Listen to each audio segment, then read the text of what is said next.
Here I am in me childhood bedroom. That's what it is. This is what me childhood bedroom was. Look, I think all that matters is that I had a normal childhood and my experience is made for #relatable content. Aha. Because recently I've been thinking an awful lot about nostalgia. You're probably wondering, why are you filming on Abid with all of these stuffed toys? Are you trying to rip off Jenny Nicholson so that you can finally catch up to her in terms of subscribers? And the answer to that question is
you. But also for another reason. Okay, we're gonna get into some real deep bomb lore here. But for the first decade of me channel, it was basically just a place where I posted whatever random videos I thought were funny and let's plays and stuff like that. But I also used Todo, like a web series that was making fun of video blogs. It was just me with a camcorder messing about. It was silly. In that old video series, I used to have a sequence where I would go to me bed to answer viewer mails. And really, it was just a way of using all the jokes that I thought of that had nothing to do with the rest of the theme of the video. Basically, it was just a technique used to justify doing something completely unrelated to what people actually wanted or expected. And, and, um,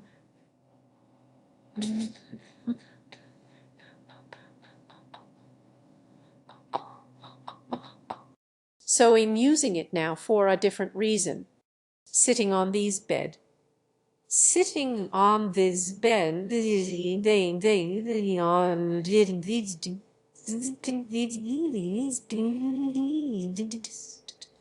These bed.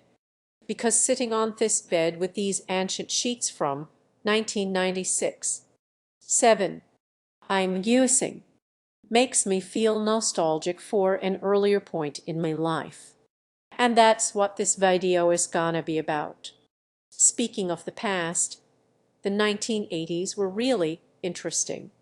I was born in the 90s, so me real love was the stuff I had access to, like Pac-Man and Power Rangers, you know, where they beat up cool monsters and did fighting and there was explosions and giant robots. It was a kid's dream. And the music was so catchy that they've been reusing that same riff in bits of music for the last, like, 25 years. Oh whoa, Ivy learned how to feel old. but a secret fascination of mine was the 80s. To me they were like the dark times. This period from before I was born, and we had all of these ancient artifacts from it that only you could make sense of.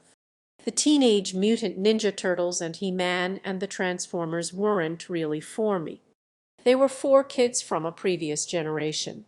And luckily for thanks Toves, a format that I've heard someone cool made a video about once, I could rewatch these ancient stories from the before time over and over without ever having to develop a personality.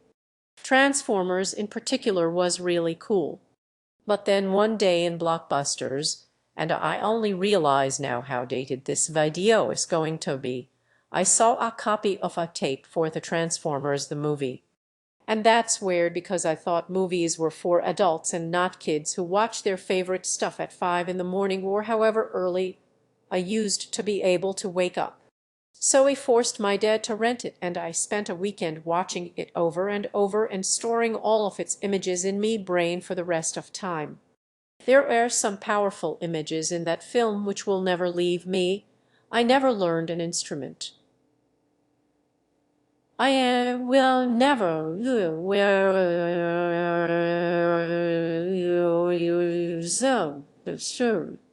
Turkish march, but in me adolescent and then later adult years, I noticed that a lot of people me age or slightly older didn't really remember the show in that much detail, but still remembered a lot of stuff from that movie, and they might not have even seen it for decades. And I've been curious for quite a while about how it ended up that way, so lately I rewatched some of the show and then the movie to figure out how to semi Thou, thou, thou, figure, the well, I, thou, mucho, show you, show, I, to, oh, you do, will, you show, will, show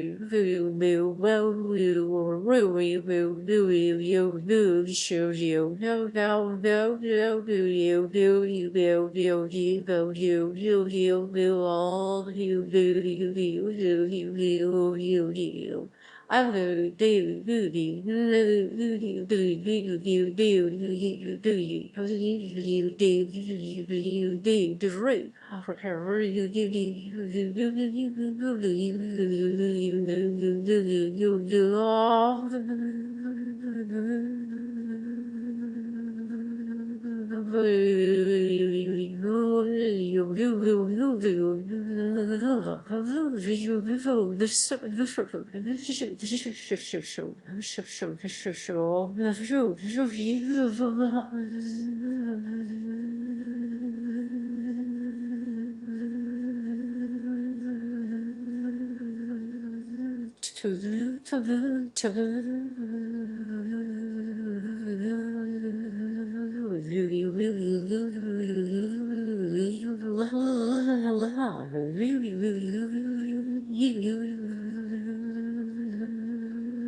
Actually, no. I don't really have a justification for me life choices in such a clear-cut way like that. To be honest, most of me videos are me hastily writing an introduction and a conclusion to the bit that I just felt like making for no particular reason, and this time I just don't have one. I'm going to talk about the Transformers show and the 1986 movie for an amount of time, and you can watch it if you'd like. I'm gonna make that the thumbnail. Turkish March. Something I didn't really realize as a kid and probably should have done is that the Transformers show is basically just a really explicit toy commercial. I was really curious how a show could come to be like this, so I asked my father, Vladimir Ilyich Ulyanov, how it came to be, and he told me it was all the fault of that capitalist pig dog Reagan. Ronald McDonald Reagan was, of course, President of the United States for most of the 80s, and he famously hated regulation almost as much as he hated South American civilians. I believe that prior to Reagan, broadcasters weren't allowed to do more than 12 minutes per hour of advertising, and, you know, a show which is basically selling a toy probably would have counted as advertising. Reagan took office in 1981 and his EFC oversaw a complete overhaul of all these regulations, putting the free market in charge of what children could see. And as we know, Reagan's policies are beyond criticism. My generation grew up being advertised to every waking moment of their entire lives, and all of us turned out fine. And that allowed the creation of shows like Me Little Pony, Guide Joe, He-Man Mask, which I just remembered now while filming this bit, and, yes, Silverhawks. Partly metal, partly regal. Ho ho ho ho ho. I mean the Transformers. These robots fight every episode, and then at the end the status quo is usually restored and maybe another robot turns up who can show off their amazing new abilities. And it's in stores now. And by now, I mean 30 years ago. Oh me God. I think the go-to example from this of the episodes I watched is the one called Bot. Okay, there's this one robot called Bruticus who's like a big, really powerful robot. He's way bigger than all the others because he's actually made of 5 smaller Decepticons and they all team up and go blah. He's the most powerful one. He's just this utter destructive killing machine. Anyway, in this episode, he gets shot once and completely falls apart. Destroyed so completely that 4 of the 5 robots are just in bits, like dead. And there's only one survivor. So getting completely obliterated and literally scrapped for parts, and the parts get put in other things. They put the personality component in another robot for a while and it runs off and there's this really funny shot of it, like diving through a window. Anyway, so that can happen, but it's fine. They just get rebuilt and they totally okay. There is no real death in this universe. That's fine. I'm not asking for a children's show in which there's murder. It's actually a really effective way of writing a show with a limited cast of characters. It means that you can have people getting beat up, people get destroyed, there are fights and people lose badly, but they can be rebuilt so they can carry on going, so you don't have to continuously be churning out new characters. It's also quite similar to how kids play with toys. You know, when you a kid and one of your toys dies in whatever thing you replaying, you don't give it, like, a Viking funeral and then, bury it in the ground because you can't use it anymore. That's me secret strategy for winning in Warhammer. I insist on giving every character of mine that gets killed a proper funeral with a eulogy. After, like, the 5th one, my opponent always surrenders. They never want to play with me again, but I like to think it's because I taught them a harsh lesson about the horrors of war. Basically, Transformers is the kind of story where no one can really do. You get blown up, then they put you back together at the end of the episode, and then you do it all again. It's that kind of show. It's so very comfy and easy to get into a rhythm, and you can watch 100 episodes of it, and it's not particularly challenging, but it doesn't have to be. It's for kids. And it's actually quite nice and relaxing to live in a universe where seemingly nobody can die. Yeah, it's quite nice. Anyway, in the opening of the Transformers movie, a planet gets destroyed and millions of people die.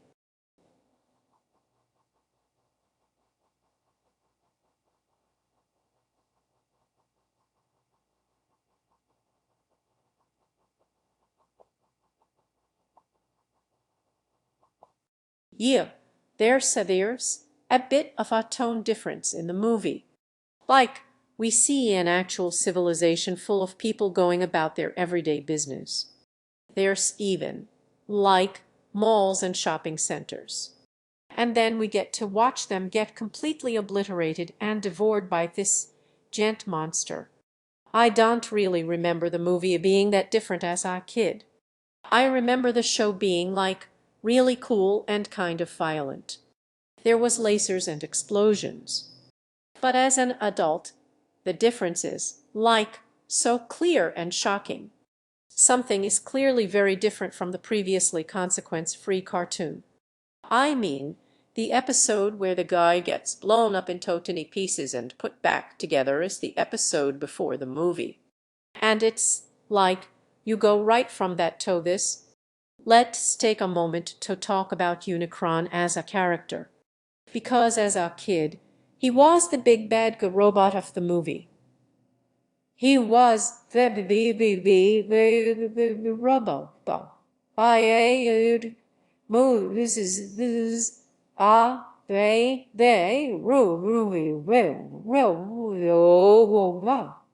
But as an adult, I think Unicron represents something, actually stands in for something. Nihilism. Like the Transformers universe has a god, according to its wiki. He's called Primus.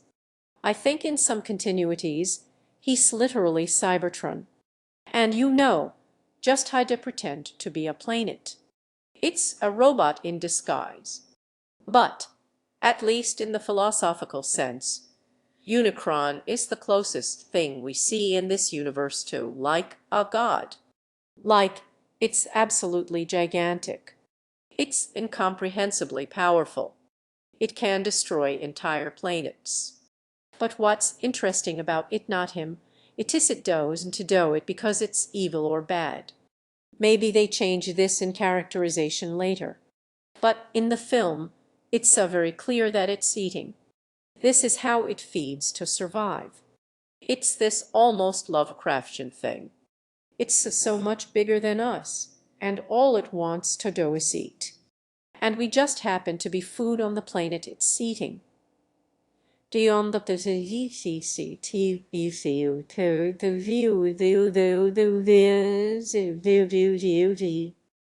its insides are this bizarre and inscrutable seething mass of machines that just crunch and jitter and spark. There was a negative review of the film in the La Times by Charles Solomon, which criticized like all aspects of the movie. He didn't really like it, but he singles out Unicron. And I actually wrote this down. The great animated villains, like the Wicked Queen in Disney's Snow White, had motivations as compelling as any live-action character. Unicron apparently destroys entire worlds because it has nothing else to do. Now, personally, I think that's a kind of overly mechanistic way of looking at a film, where you break down what the motivation is, and if the motivation isn't good according to some arbitrary standards, then it's bad. Like, it's missing the forest for the trees by assuming a character has to be written a certain way to count as good. This criticism misses the actual terrifying thing about the character, which is precisely that Unicron devours entire worlds because it has nothing else to do. There's just something inevitable and huge about it. It's this reminder that the universe is cold and senseless and will just kill you because it can. And it's like, oh, I'm more scared of this movie now than when I was a baby. The character Unicron most directly evokes, and by evokes I mean ripped off, they definitely just stole it, is Galactus from the Marvel Comics Continuity Universe thing. Look out for him in Phase 12. 12.5. Movie 103. Avengers. The Return of Jafar. Stan Lee and Jack Kirby came up with Galactus in 1966, way before Unicron. Unicron's human form has horns that kind of resemble Galactus' headdress thing. Resemble his human. That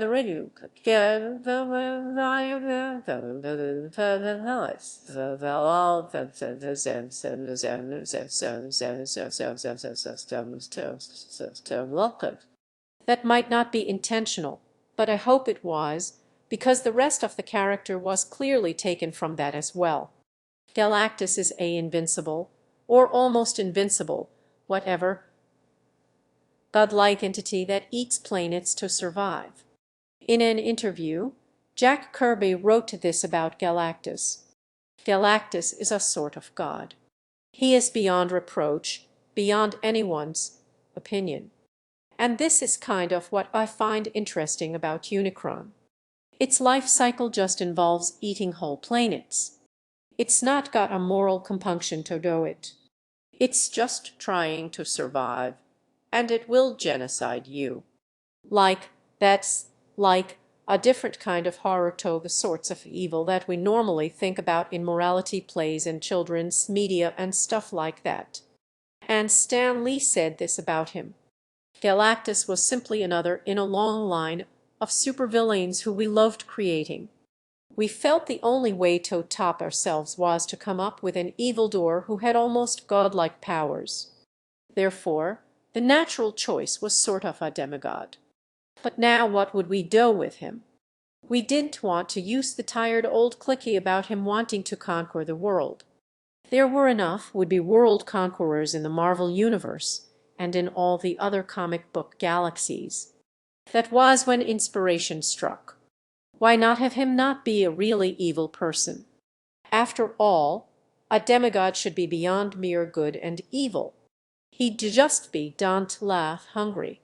And the nourishment he'd require is the life force and energy from living planets. Now, the phrase beyond mere good and evil really sticks out to me here.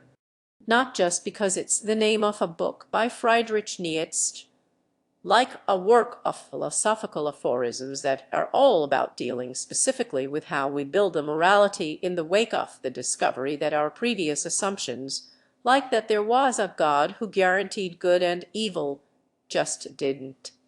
Like boiling it down, it's a book about how to build a philosophy in the wake of there not being a God. Like the exact themes that are being presented in this film. But also because that same phrase is repeated again in the tagline of this movie. It's even in the trailer. Unicron, like Galactus, is really compelling because in its own cartoonish, for-kidsy way, it's dealing with actual moral and philosophical questions about how we live in the universe. Like its very existence, its incursion into this ideological universe, is this statement. There is no divine plan, you are all going toady, you are a tenny, and the universe is gonna eat you. The sort of, oh, I want Energon to fight a war so I can be in charge, evil of Megatron, is utterly fucking dwarfed by the magnificent horror of this awful thing. I even feel bad calling Unicron awful. It's just. It just is. Basically, Unicron is an absolutely awesome character, and I really like it. And this tone shift doesn't just involve the deaths of a bunch of never-before-seen alien robots. In the beginning, Megatron and company surprise attack an Autobot ship, and all four of the robots on it, who are characters from the show, just get murked. They get Game of Thrones, did they just get killed? They D, and then they take that ship, and they take it to Autobot City, and there's... The Wiki has a special article just for it. It's the Battle of Autobot City. And there's just, like, a list of all the characters who died in the first, 10 minutes of this movie. Prol's death is especially shocking. You see smoke emerge from his mouth and eyes and face as he goes out, he's just dead. This is a character from a show that you spent 2 seasons going, well, it's okay, they get put back together, it's fine, and he's just dead. Megatron repeatedly shoots Optimus Prime in the chest, and Prime haymakers him off the top of a building, and he falls, like multiple stories to the ground. And they read both, like fatally wounded and have to be dragged to safety. And it's not like the show, where they get put back together. Optimus Prime D's. In the next scene, he gets this, like, deathbed goodbye. And you watch the light fade from his eyes. It's worth talking about why this was happening. Hasbro were making some changes to the toy line, and they thought, well, in the movie, get rid of the old characters and introduce the new ones. And there is something, like, still, even to me now, genuinely quite sad about this scene, especially after having just watched the show. We had 2 seasons of silly cartoon fights of Megatron, and this time they just murdered each other. The father figure of the show is just gone, and there isn't really anyone left to take his place. And, like, that's really sad. And this obviously had a massive impact on its audience. Like, kids were crying in the theater and had to be dragged out. There were tons of complaints. Flint Dill has gone on the record as saying that, like, he didn't really think it would have this kind of impact. I'll get somebody saying, "How come you killed Optimus Prime?" I cried when you killed Optimus Prime. But the real answer is that we didn't know that he was Anakin, as be it was a toy show. We just thought we were killing off the old product line, introducing a new product. And Optimus Prime was one of those guys. They didn't think that they created, like, a cultural icon, and, in a way, I don't think they had created such an icon until they killed him. And what makes it so impactful isn't just that people know the character. If you had a scene like that for a character no one knew about, it wouldn't be that interesting.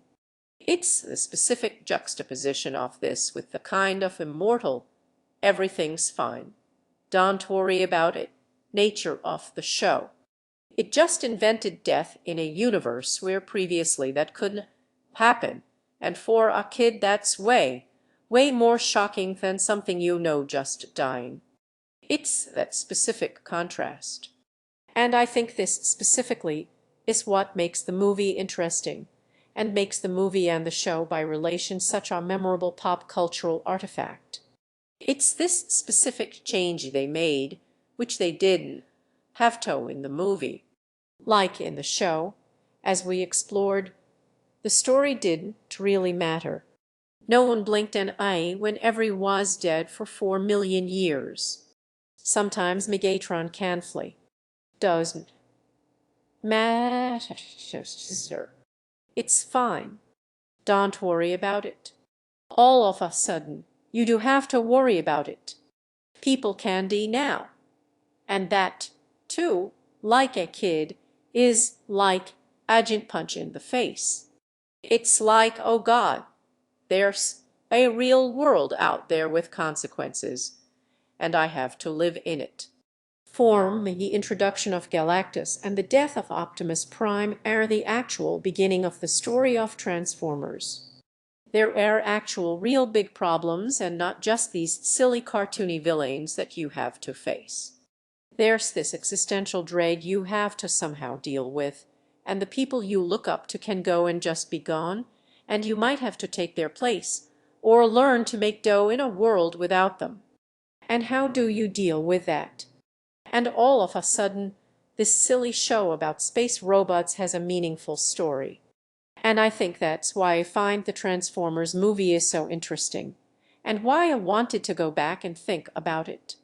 I didn't get a pet until I was a bit older, so like, the first time something that I knew about and was kind of close to me did was the cartoon robot Dad, and the narrative of the movie actually explores these really interesting questions and ideas that you wouldn't expect to happen in the Transformers movie.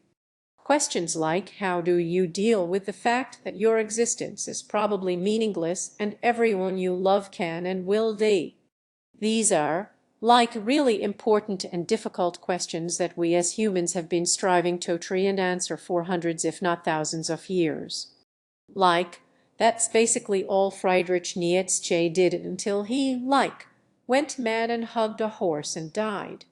So ideally, the film would, in a perhaps kid-friendly way, explore and maybe try and find some answers to these questions.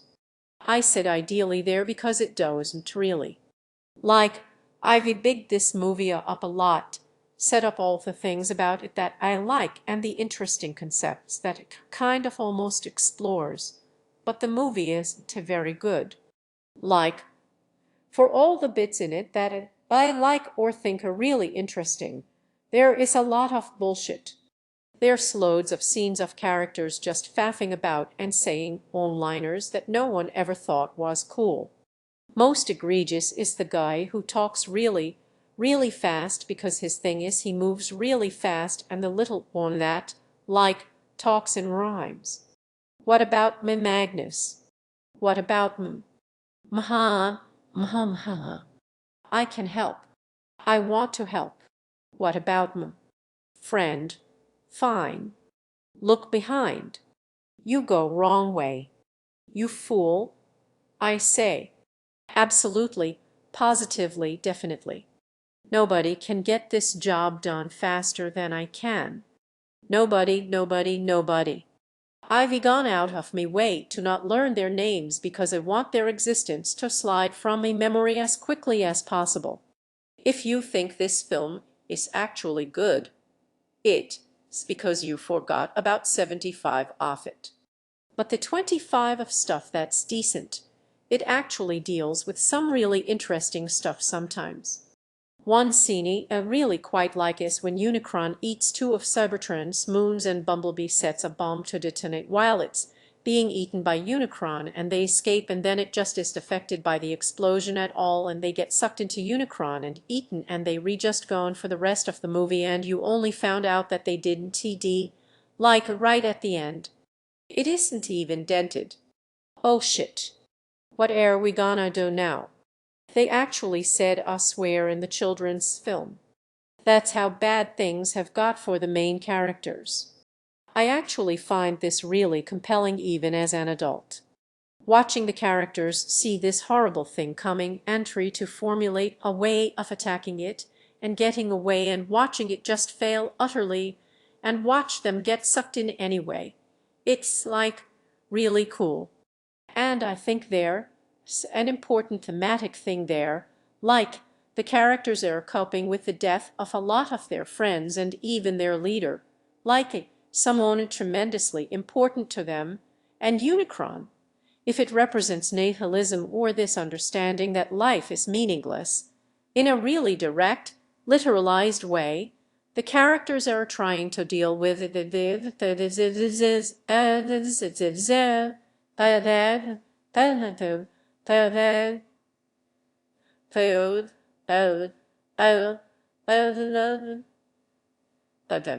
bowing empty bow bow bow bow bow bow bow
and the whole movie is really about trying to escape the pull of these feelings and do something with your life, even though you know that at the end of it you'd and maybe all things don't really matter.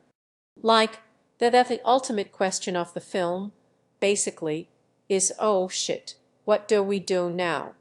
Like, even as an adult, I was kind of sucked in. Like, what's gonna happen? And the answer is a lot of garbage. Nice Dino, good Dino, sweet Dino. Want you step into the night spaceship and blow up pretty please? Pretty please, nice Dino.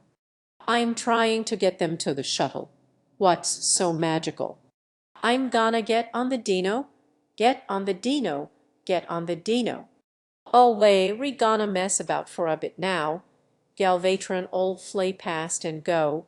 Ooh, I'll get you. Skrrr. But I think we've established pretty successfully what the questions of the movie are, and that makes the scenes that are actually about that kind of cool and interesting and cute and stand out against the rubbish of the rest of the film. There's a bit where Cup is telling this, like, old war story to the Dinobots, and they all sitting around and listening, and even Hot Rod's like, why are you doing this? What's the point of this? We've got stuff to do. And I find that scene actually really heartwarming and interesting. Like, in the middle of this emotionally fraught situation where bad stuff is happening and danger is present, the character with the most knowledge and experience sits down and says, let me tell you about another time it was bad. And you realize, oh, whoa, when this movie, it's not just messing about, it's actually just making a point here about how, like, telling stories about other times when things were bad helps us remember that things aren't actually bad all the time, and there's lots of really good times where life seems like it's worth living, even if it ultimately isn't. And you like, oh, there's like an interesting point here, and it takes place in a scene where Agent Robot Soldier is telling a bedtime story to a bunch of dinosaurs. Like, in the context of the movie, Unicron is really afraid of the matrix of leadership for some reason. In the video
like it's the only thing that poses a threat to it.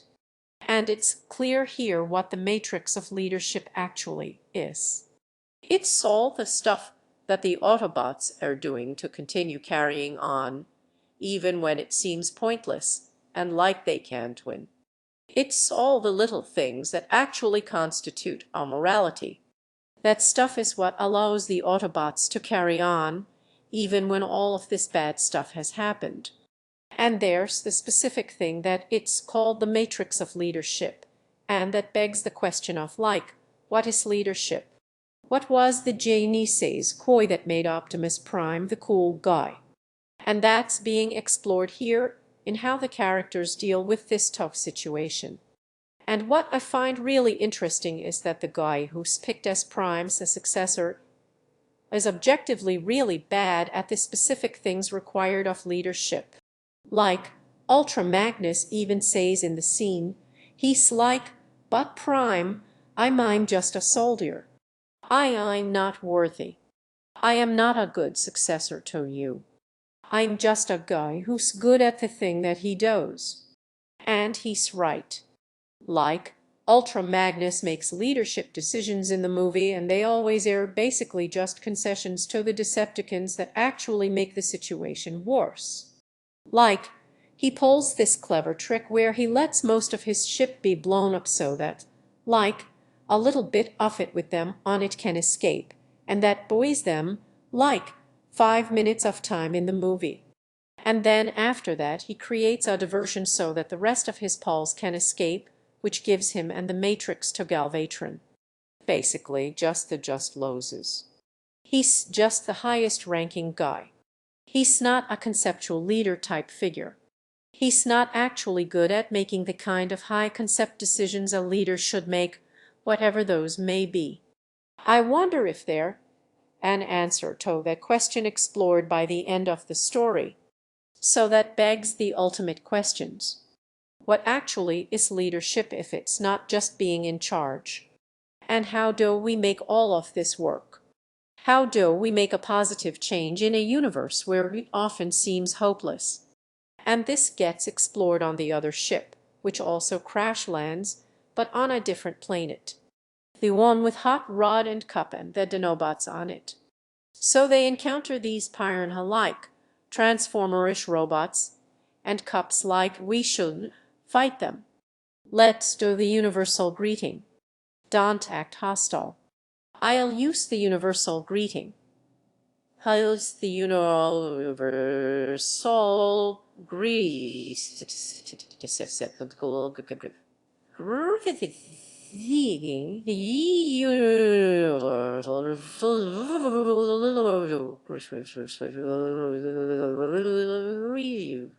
Universal greeting.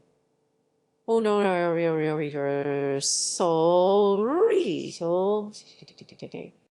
we re going with this. Bah-weep-Graaaaagnah, weep needy bon. Why we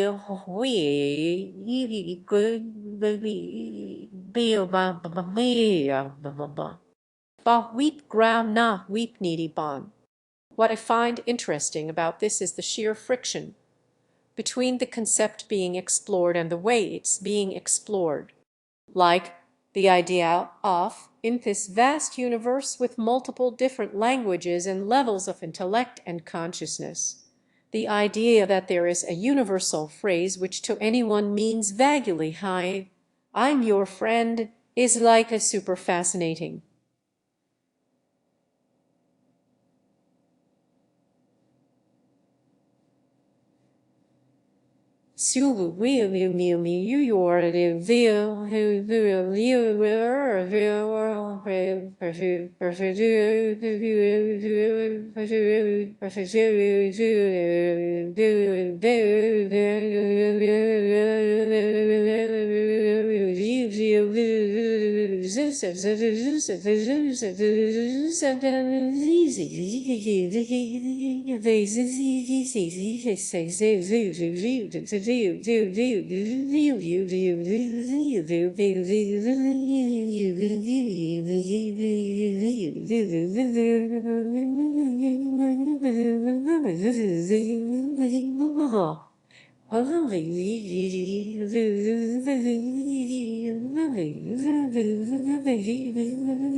Like the idea of a universe where there is this central, conceptual meaning and a way of communicating like that's where they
and it's being explored by the robot saying, "Weep-a-boop-a-bear, bah-weep-Graaaaagnah, weep needy bon."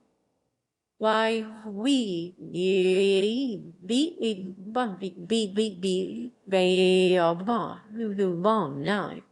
See, the universal greeting works every time. Bah-weep-boop, I can't even be bothered to remember it. It's so embarrassing and obnoxious, and it just still makes me cringe. And even as a kid, I was like, oh, no, I hope no one's watching me watching this. Oh God. And it doesn't even work either. They give them the candy, the laser candy, and they run out and they just capture them anyway. It doesn't work. And this is another, like, cool way that they juxtapose the reality of the story with the kind of silliness of the cartoon. They no, this is real. That childish nonsense doesn't work here.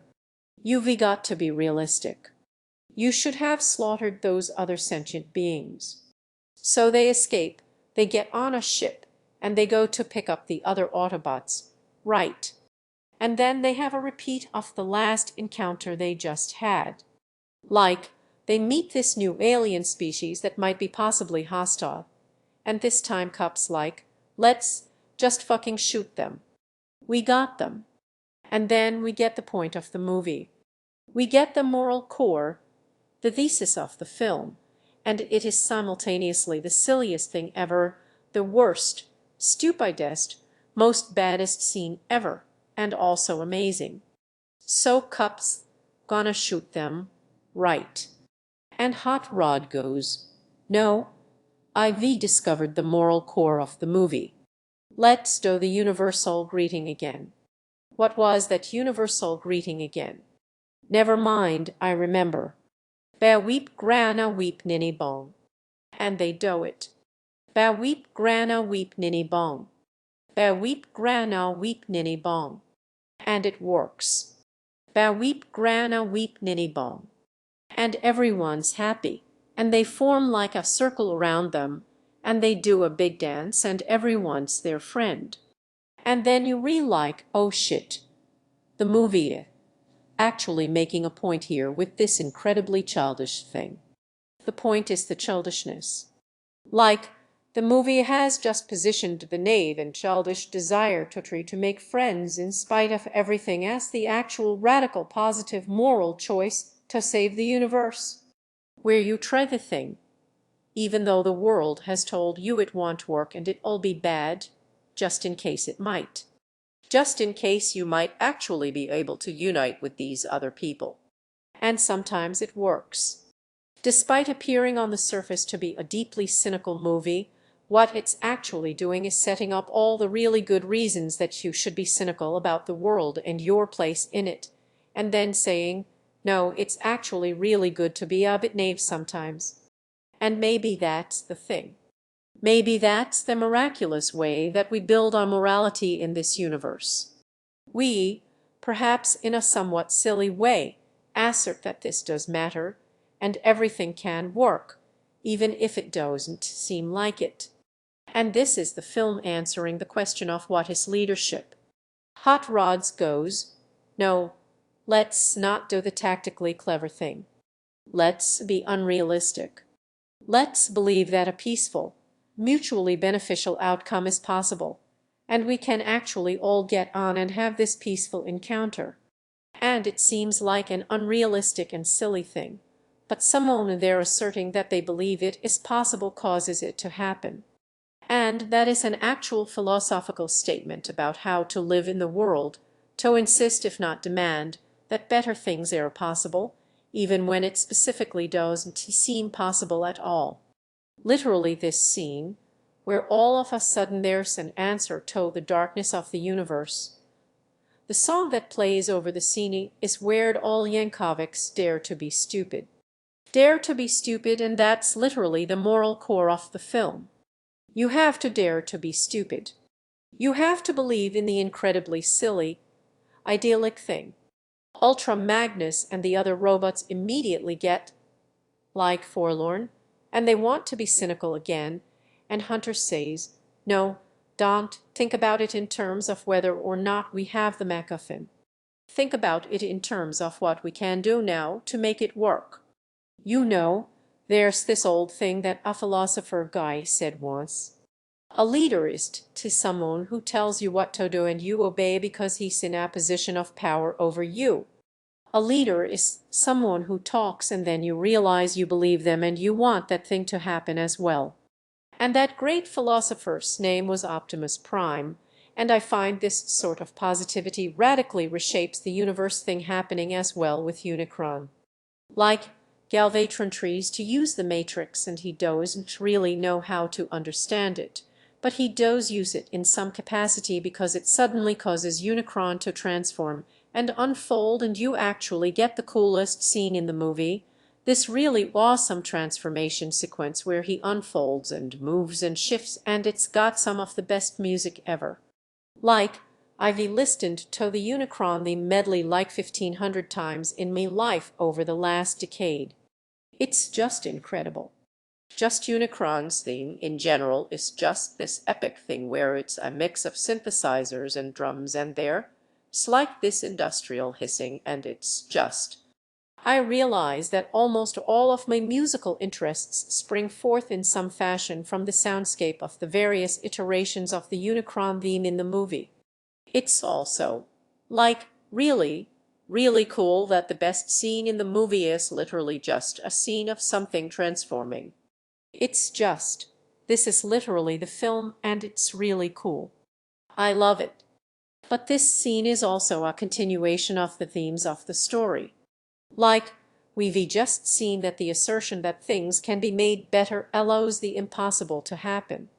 People who would have been your enemies if you'd approached them differently are suddenly your friends, and with the mere application of the belief that something can be done about Unicron, all of a sudden Unicron becomes a comprehensible threat. Unicron becomes mortal in response to Galvatron trying to use the Matrix against him, and I find that super interesting. You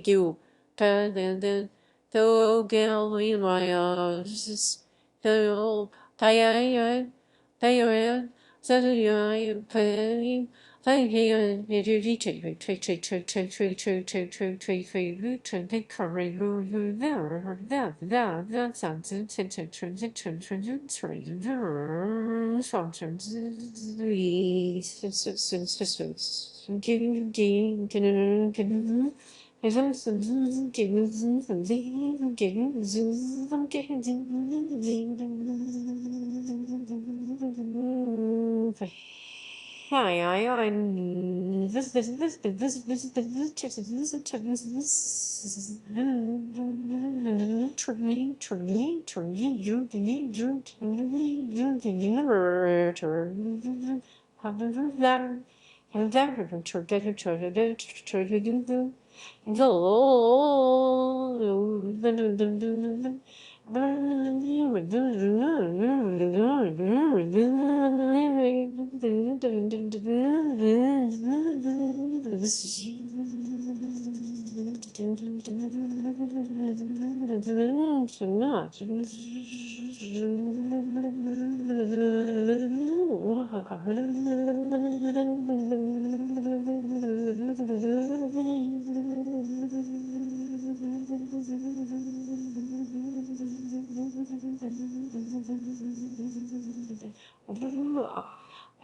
Like, that's literally the themes of the film. If you believe something can be done, all of a sudden maybe it actually can be. So Hot Rod crashes his ship right through Unicron's eye, and like, all of a sudden this basically godlike creature that eats planets and can't be harmed by massive moon-sized explosions and can suck people in even when they re trying to escape, all of a sudden he's, like, gasping in pain.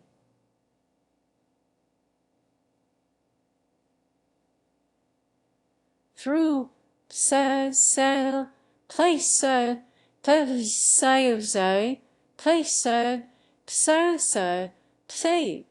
he goes, screams in pain, laughs evilly and his eye, because it's been smashed apart, and the crash is timed with the first line of Stan Bush's song Dare, Dare by Stan Bush plays in the background, where again, it's the thing about daring again. It's like daring is, by definition, believing in something which it's not realistic to believe. And this isn't just a ridiculous 80s rock anthem about generic positivity playing over a toy commercial film. I mean, it is that, but in addition, it's a really interesting declaration that doing the supposedly clever thing, the realistic thing, isn't really enough. Sometimes you have to demand the impossible. One last scene that I really like is the bit between Galvatron and Hot Rod when they re-fighting and Galvatron's like, we should probably just come out and be killed by me. I mean, we all gonna die, right, come out, Autobot. We all must die sometime. And Hot Rod goes, no, and punches him. Not today, Galvatron. And that exchange sums up the whole movie. You know, the universe is dark and scary, and maybe your life is meaningless, and maybe we all just sitting around waiting to die real, and to die all just running out the biological clock. We not gonna die today, and things can be made better. And this approach is what causes the Matrix to finally activate and get all glowy and stuff. And he's like, I have the power. That's a different show. I know it's a different show. I was making a reference. Stan Bush's The Touch starts playing, and he gets all glowy, and he transforms. He evolves and he doesn't hit, so it's permanent, and he transforms into Rodimus Prime. Arise, Rodimus Prime, Optimus. Come on, you almost let me use you to make a really interesting point movie, and then the main character's apotheosis is to transform into some muon called Rodimus Prime. He's just, oh, there's a reason no one's taken this movie seriously for 30 years. Oh, and then he holds up the Matrix, and Unicron explodes. The power of leadership and hope and unwarranted positivity and a dark universe has successfully vanquished the pessimistic nihilism that encroaches upon us all when bad things happen in our lives. Rodimus Prime discovered the magic of Axanax. Rodimus Prime makes a speech about how, like now we're going to live in a world of peace where everyone can be a part of this beautiful new world. this ridiculously optimistic speech, we march forward to a new age. And it's like, yeah, and then Unicron's head flees past, and that's the end. It just ends on that speech with the music playing just like that. We beat you. Let's all live in peace and happiness forever. Done. Credits. Go. Just have a nice day, everyone. I love it. So yeah, it's not really that great a movie, and the scenes that stand out, especially to the kids who remembered it from the time they first saw it, they stand out usually because it was busy killing a character that was well known and important to you. Like, it was impactful because it was good. It was impactful because it was horrifying in, like, a really terrible way for a kid. It didn't really stand out because of its quality. Like, I find that I keep every couple of years coming back to this movie in some form. This movie is unmistakably a kind of standard hero's journey transition into adulthood thing for Hot Rod. Growing up, I appreciate that far more because, like, I and a lot of the kids who watch this movie have had to mature into adults and encounter some of the emotions that were first brought up for some kids in this film. A lot of people have had to deal with the death of a parent or someone really close to them and learn to cope with that. And it's hard not to, in that process, look back on a movie that is kind of about dealing with those things. Like, in a way, the Transformers movie is more meaningful to adults now than it ever could have been for kids then. I think I find myself coming back to this movie because I never feel like I am quite done thinking about it because its meaning keeps changing for me as I keep changing as a person. I, as a person, have grown up and changed a lot in the last 10, 15, 20 years of my life. A lot of things in the world have changed and, in a way, one of the ways that you learn to deal with it and fully appreciate those things is you go back to something that you felt you knew and look at it with the benefit of the new sight that you have. And I find that I keep doing this with the Transformers movie in particular.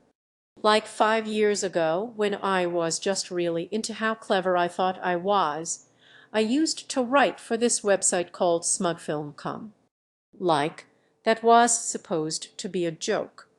Like, haha, we know how silly this looks. But really, no, everyone on that site was pretty smug, especially me. And 5 years ago now, in 2014, I wrote a piece about how the Transformers movie is actually about the Nietzschean ideal. How it's this, like, radical rebuttal to philosophical nihilism. Like, that was incredibly silly. But there was a time in my life where I genuinely felt that way about the film and felt that way about how to think about the world. And one of the ways that I allowed myself to develop was by reinvestigating what I had previously thought of as just this fun movie that I thought was cool when I was a kid. Like, in a way, it's only through nostalgia that we understand the present by fully accepting how we used to see something. Don't read that article, by the way. It's really not that great. In fact, I still have some beef with the guy who ran the site. He would edit the articles to be what he thought sounded better, and he would cut a bunch of the words out. Like, I remember me original article being like twice as long, and he, like, cut out all my favorite bits and rewarded some of it, and I don't know, it just kind of annoyed me. Don't read the old article. Anyway, it was bad before. It was bad before it was edited. We are all, in a very specific sense, undergoing this eternal and never truly finished transformation. We are always becoming something else, and this is one of the ways that we come to understand who we are now is by looking at the things from our past with the new lens that we have, and, like that, I think, is the value of nostalgia. You have the ability to look back not just on something from the past, but on how you were in the past. I think a lot of people are nostalgic for movies not because there's something particularly great about living in the 80s or something, but because being a kid in the 80s when the worst thing that could possibly happen to you that day was the cartoon dead robot died. Like, that is a really nice time to be alive that we all kind of, on some level, do appreciate more now that we don't have it. We're coming up on, like in a couple of months, the 10-year anniversary of Lindsay Ellis' video about the Transformers movie. She hates it. She thinks it's terrible. Like 10 years. I was joking earlier in the video where I talked about how old I felt. Like, in a way, this video is like a very brief midlife crisis for me where I look back on how I used to think about some stuff and made old YouTube videos and the things I used to do and try it and figure out where I've changed and where I am going and what I am supposed to do.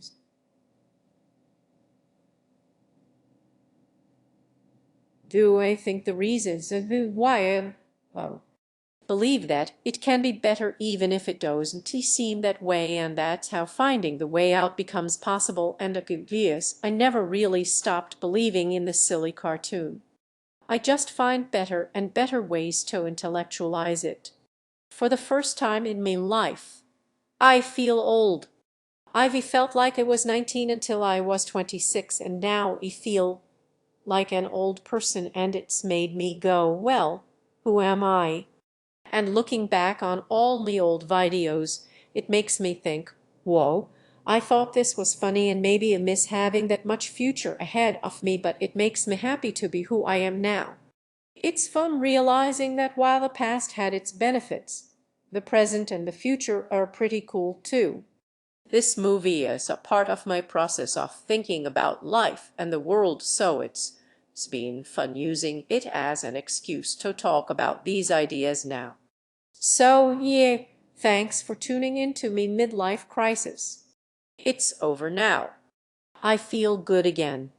Thank you very much to the people who support me doing this, because I literally couldn't to be here doing this without you. So for me now, the Transformers movie is unavoidably about dealing with having to mature into a world where no one really knows what's going on and you have to somehow figure it out for yourself. And that makes the movie interesting to me even now, even though it's measurably bad. I guess the movie was more than meets the eye. Oh me God.